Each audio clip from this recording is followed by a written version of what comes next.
I'm going to hand over to Martin Kirsch, the Executive Director of the Food Service Packaging Association, who's going to share with us the latest thinking and direction from government on how the various relevant departments in Whitehall and the industry are engaging on this issue. Martin, over to you. All right. Thank you very much, Josh. Thank you. Just to give me, I am Martin Kirsch. I am the Executive Director of the Food Service Packaging Association, and our members work in the manufacturing or converting, distribution, and use of packaging used to serve food and drink away from the home. So everything from takeaways to kebab vans, you name it, right the way through into catering. So it is a very, very wide market, and of course it's using all materials. So we're not just about plastics. Paper and board and wood and other items or materials are also really important to us. What is interesting about us is, and we have been accused in this whole debate of being patient zero. And if you think about it, we had the cup issue a couple of years ago. Does everybody remember the bus going around London festooned in paper cups? And more recently, of course, we're seeing straws on the front pages. And it's curious, really, because these are the beacons of what society thinks is bad about packaging, and yet the combined weight, well, if I say the weight of the tonnage weight of paper cups is something like 30,000 tons, and that represents something like 0.2% of total waste. Well, straws are a microcosm of that, and yet these are headlines. Why? Because these are very three-dimensional objects and are very visible relative to the percentage they take up of total waste in this country. Because of this, and because we've been making front page news and so forth, we're very much in discussions with DEFRA, with the Treasury, which I never ever thought for one moment I would ever be having meetings with the Treasury, with the regional governments as well. But in addition to that, we talk to the non-government organizations like Greenpeace, Green Alliance, both of which spoke at one of our recent seminars, which is a good thing because you can always find areas in common. Even with people you think you may disagree with, there's always some areas, because after all, we both have the same goals. We want more recycling and we don't want litter. And I hope that is something which is absolutely shared in this room today. We've also consult with various other environment organizations, waste organizations such as WRAP, trade associations, and of course retailers. And it's fantastic having these retailers here today, and I think we are very pleased about that. As I say, the media coverage has been large. It's headlines. I don't think a day goes past where in one publication or on a radio station or on a TV program, there isn't at least one major article about packaging. I would say in the last 6 months, I don't think we've missed a beat as far as that's concerned. And this morning was about plastic-free aisles, reference to one supermarket in Amsterdam, but I'm sure these gentlemen will pick up on that much later. I'm not just going to talk about what's known as the 25-year environmental plan, which was launched in January. I think we should talk a little bit about our Secretary of State, who is much more interesting as far as we're concerned than previous Secretaries of State. The Treasury and what they're doing. Scotland, which has a deposit return system trial taking place, but is doing an incredible amount of side-ranging consultation, and that is good to see. And Wales, which is itching to use its powers to levy taxes. Ireland is also another interesting one as well. There's talk of a latte levy there. I reference Ireland because often what happens in Ireland is taken up by the rest of the European Union. So it's always important to know what is going on in the Irish Republic. The background to what we're hearing now from government is a government which lost quite a lot of votes to young people in the last general election, had a warmer feel after they passed the gay marriage bill, and now wants to be seen as much softer, nicer, friendlier, warmer, cuddlier even, and appealing, very importantly, to those younger votes which are going to probably determine the next election. So they have taken, quite rightly, they've taken a deep interest in matters environmentally. I mentioned the Secretary of State before, and the reason for mentioning him is, certainly since 2010, this is the first Secretary of State who has taken a deep, genuine, and constructive, I will say, interest in packaging. He is very, very engaged in packaging. He has had discussions. He has brought people in. We've not had a Secretary of State do that for a very long time. And often these Secretaries of State, and in fact some of the ministers, they're at DEFRA, they're kind of passing through DEFRA onto other things, and many of them have. I would imagine this one is equally Michael Gove passing through, but I'm assuming he is going to go on to very much higher things, if not the highest thing. And he's certainly the one Secretary of State who is on board to get more bills passed than the others. So that's him. How many people can name the shadow secretary or shadow minister for Environment, Food and Rural Affairs? It's a Labour politician. Can anybody give me a name apart from you? Anybody? Well, that is interesting. This is an important role. It is so important to have a lively opposition and a higher level of debate. What has happened is both the other main political parties have pretty much given this to the Conservatives. She is called Sue Hayman. She isn't engaging, as opposed to the Minister, Therese Coffey, as opposed to Michael Gove, who very much are. And I would say that is a great lost opportunity. The Lib Dems have become too obsessed in cups and aren't looking at the wider remit of packaging. They've boxed themselves into a corner on this, and this is the only club they seem to have in the bag. The cornerstone of the government is the 25-year Environment Plan. They've ushered it in ahead of schedule, and I think you can all pretty much work out why they may have done that. I attended the Prime Minister's speech. It was very wide-ranging. So let's face it, what we're here today about is only one part of this whole plan. It covers everything from the protection of iconic places to looking after seas, ocean, land, and so forth. It is very, very wide. But you have to go on the sound bites. I mean, to quote what the 25-year plan is about, Environment Plan is about, is we will minimize waste, reuse materials as much as we can, and manage materials at the end of their life. That is as much as we can, by the way, at the end of their life, to minimize the impact on the environment. And then it sets out how they will do that. Talk of zero avoidable waste by 2050. For those who know me, I genuinely will be retired by then, by the way. The working to target the elimination of avoidable plastic waste by the end of 2042. Avoidable plastic waste. What is avoidable? Okay, there's a lot of definition needing here. There is also references to litter. But let's face it, the key things are those sound bites, the things which are named in a press release. That is what government wants to communicate. They want to communicate, they mentioned plastic-free aisles. They mentioned extending the carrier bag charge to all retailers rather than those businesses employing more than 250 people, which was, I will admit, something we negotiated with government at the time.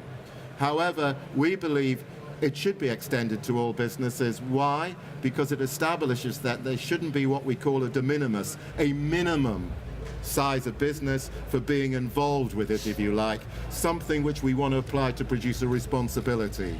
So I think that sets a very important precedent, very important.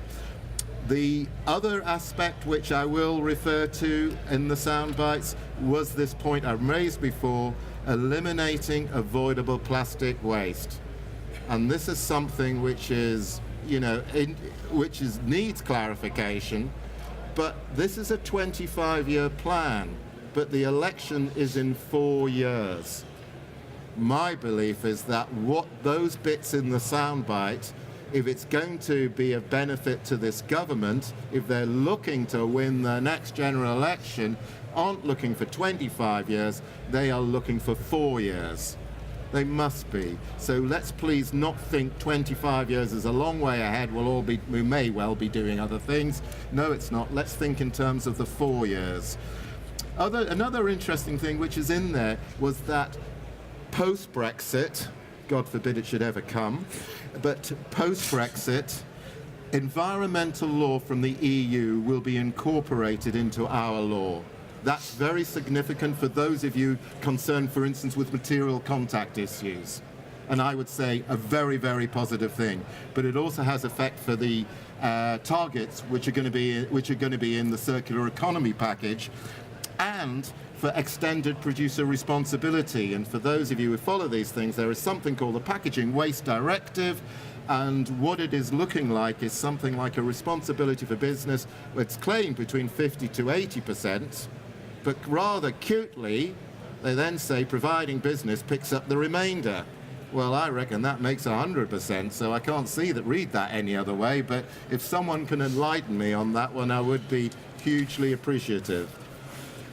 So, other things which are mentioned in the 25-year plan, and this one really does affect our members, is the removal of single-use plastics from government offices. That is actually real hard, solid business, and it's pretty big business as well, as gentlemen in the front here will tell me. Government contracts are gold dust. They are worth a lot of money. A great thing for you all is money for research and development. There are sums, there are figures which are in that plan, and you would be nuts not to go for it when they publish how you do go about getting it. It references evidence re a plastics tax, and I'll come back to that. On page 87, and you have to read the first 86 pages to get there, is a reference, thank the Lord, to producer reform. This is something we would say is absolutely vital. Why? Because businesses said they are willing to reform the packaging recovery note system, which they feel will achieve everything everybody wants to achieve and which is being talked about, but for all packaging, not just plastics, not just bottles, not just cups, but right across packaging. And this is something industry is willing to fund. On a personal note, I would say I was surprised not to see more about litter, given the government had a litter strategy published last year. And I would have thought it would have been worth having more in there about litter as well. So I think our summing up of the 25-year plan is that all efforts to increase sustainability and recycling must be and should be encouraged. So anything which does that is something which the industry supports. And the plan really should set out and say and acknowledge all those efforts of industry, the hard-earned money that you people put into these schemes, should recognize what business is already doing. And there's some brilliant work going on. I think as time goes on, the NGOs, the non-government organizations, will vent their frustration if the plan is not in place, if things aren't happening, if it's happening too slowly. They've seen this plan, they've said, okay, but let's see what it's made of, not just publishing this just for the sake of currying great favor. And I would say what needed now is a process for formal review of progress against that plan. It seems logical, and that progress should include references in a glossary, however they want to put it, to all the other works which have been going on, some of which may well have been stimulated by the 25-year plan. The Environmental Audit Committee you may have read about, which is a parliamentary, not government grouping, had an inquiry into bottles and cups. It raised an awful lot of ideas and schemes, including charges and a deposit return system. It also referenced, because we got it in early, was the need for a UK-wide solution for on-the-go recycling, on-the-go waste management. So wherever you go, you have a common system. and that is available to all to capture the good stuff which we're missing and we don't want to missing. And they also mentioned what I will keep going back with, which is the packaging recovery note reform. It may well be parliamentary, but it's certainly not half captured government attention. In response, and which was only published 2 days ago, and I was interested to know the government doesn't publish the response. The response goes to the Environmental Audit Committee, who then decide when they are going to publish it. It's slightly different. It says, and these are very good words, we will need to consider how a deposit return system or other behavioural incentives would fit in with other planned work, such as a wider reform of the packaging waste producer responsibility regime and the call for evidence on the potential for taxes or charges for single-use plastics. They've said this, and they've quote, in order to avoid producers or consumers being charged multiple times for the same products. That is really important. These potential incentives would all work towards the same overall outcomes of increasing recycling and reducing litter. Now, those are very interesting words. I'm a little bit shocked that I seem to be the only person who read this, and I don't get it, because it is published and it is there to find, and no one has picked up on that. But this shows balance, better thinking, a more constructive approach to it, looking for evidence and really looking for a more for solutions which are going to have the best effect, which are going to deliver the best return. That is very good. What I think is very sad is that Mary Cray is the lady who chairs the Environmental Audit Committee, cannot get close to her own front bench. And that, to me, is frankly a waste for the Labour Party. She is a great talent. I'm not going to say I agree with everything by far, but honestly, she really does know her stuff, and it's just a waste of a resource, ironically. The Treasury, we've had a couple of meetings with the Treasury. They will soon be calling for a call for evidence on the tax on single-use plastics. This was the one which was leaked, the government's usual favourite method of getting information to everybody, but was leaked in November, I think it was.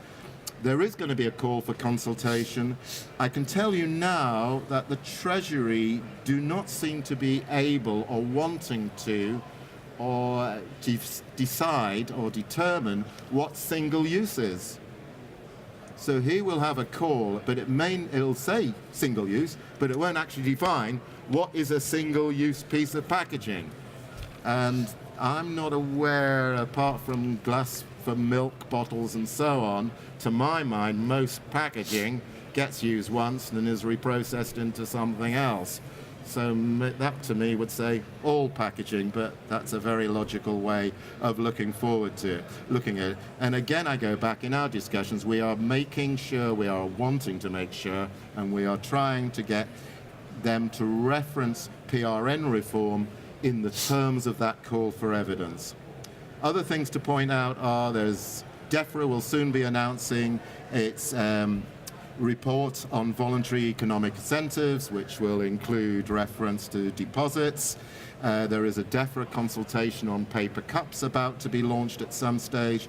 The Mayor of London has conducted an inquiry into waste management in London, and if you've ever lived in London, you will know the difficulties of that. Curious enough, they published their London plan yesterday. I bet nobody read that, apart from me. And that revealed, actually, funny enough, 54% of waste in London is construction. And as they say, and only 70% of waste comes from households, which is quite interesting. Not a lot of people know that. There's various targets in that, but I do think they've missed a lot of opportunities. I've mentioned the Minister Therese Coffey. She is a minister who listens. She doesn't necessarily always agree, but to have a minister who listens and takes notes and remembers is a wonderful thing. That is good. She is very engaged in all of this. I'm very proud the fact that we had an industry round table took place in December. It was chaired by Lord Deben. At that round table, we had all the major, well, not all, we had major brands and major retailers sat in one room, competitors with each other. And one of the things they were greatly in favor of was reform of the producer responsibility system, the PRN system in this country.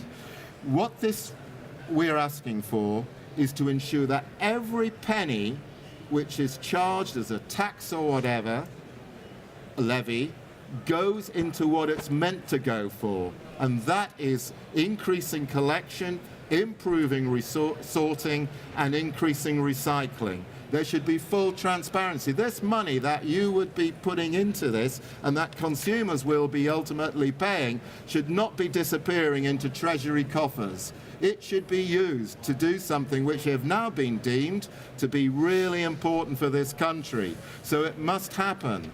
So what we're saying is there are 6 principles. Some of the key ones are to eliminate even what we call de minimis, the minimum entry point at which you start paying.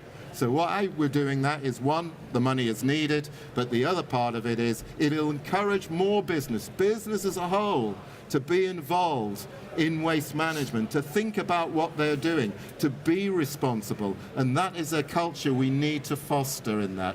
We want to reward recyclability. We want to reward recycled content.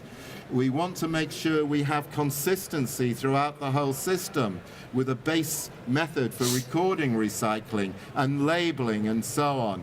And what we want to make sure is that if you export waste, you don't get a benefit for the nature of the bales of those bales which go out there, which may well have contamination. They shouldn't benefit over what's recycled in the UK and the rest of the EU.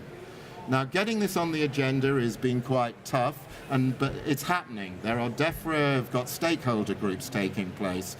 So I think what this is doing is getting us to the starting grid, and that's so important. I think we're open, we would say as an industry, we're open to all possibilities being tested. We just want to make sure reform of the producer responsibility system is also part of that, is part of the test and gets its opportunity to be tested. And we believe it will be proven to be the most effective solution to achieve what everybody wants. The Minister and the Secretary of State are in a position to make this happen. It really is up to you to be talking about these issues, both to your business MP and to your personal home MP, to your staff, to make them aware of what is going on and that these are the options which are out there on the table. And, it's just ensuring that that MPs certainly just genuinely understand, because what we have at the moment are each MP is trying to be greener than the other MP. They're signing petitions, they're saying, I'm giving this up for Lent, I'm greener than you, and this is something which is spread throughout the House of Commons. If we do get behind this, then there's every opportunity that our recycling rates can become amongst the best, if not the best, in the EU. There's no reason why not. And the other part of this is, and it's our absolute priority, is to ensure secure the long-term success of your businesses. Thank you.